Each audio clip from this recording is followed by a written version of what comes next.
Uthangs is a Gungaloo word meaning sisters, and Gungaloo are the traditional owners of the land in which Curra operates. We asked for permission to use the word Gungaloo from our traditional owner group, and they were really happy to do that because, it serves their aspirations. They would like to keep their language and their culture alive. My name's Elias Wallace. I'm a trainee operator for Thies. If I hadn't been working here, I probably would have been still working in hospitality. We're actually looking at developing people and developing women. Give them opportunity that may or may not otherwise have been given to them.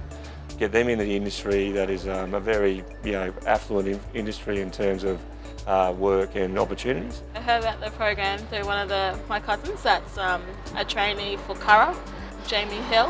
So I heard through her, came out here to Blackwater for an information session, and then the process went through. I'm Jamie Hill, I'm a production operator. In the community, there's some people are saying that I'm very lucky, and I also tell them that it's a good opportunity if you would like to go and do it. So I sort of encourage other people to go and do it as well if they get a chance. I think the partnership between Thies and the Salvation Army and Curra in this project has helped out greatly. We wanted to do something that again increase the diversity in the mine site, increase the partnership that we had already built with Salvation Army and Thies. My name's Hayley Butler, trainee operator at Curra North for Thies. I heard about the Uthangs project through Salvation Army, attended a workshop through Salvation Army for Thies and Curra. Went through the interview process with a lady from Thies and another lady from Curra.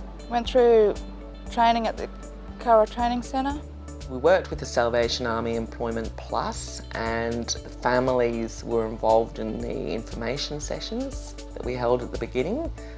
So we talked really specifically, yes, this is great impacts, but the reality is you're working night shifts, you're working long hours, you've got no formal childcare that works in that area. We didn't just emphasise the positives, there is actually a lot of sacrifices to be made. They told me the schedule is going to be tough, a lot of time away from the kids, miss out on a heap of stuff like birthdays and that. But once you get in the routine, you sort of know how to organise yourself. They said there was heaps of women out here that do it. The hardest part will probably be adjusting to night shift. In my family I have 2 little children, well not little, one's 9, one's 4, and my husband. It's also good that I've got my mum here because she looks after the kids. So By partnering you tend to share other learnings and other success stories and probably other failures that you can help people avoid with the companies that you're partnering with. So there's just no downside with partnering. Obviously important to collaborate with the Salvation Army because they've run a number of programs similar to this and they bring in the expertise. And they provide a mentor for all the trainees for Thies and for Curra. He really does bridge the employer and the trainee. And it just helps out the local communities as well. Getting people to go back into the local Indigenous communities, whether it's in Woorabinda or Rockhampton or in Blackwater or Emerald, going back, showing what they've done, having pride about what they've done. Life's changed heaps with money-wise, and set a few goals.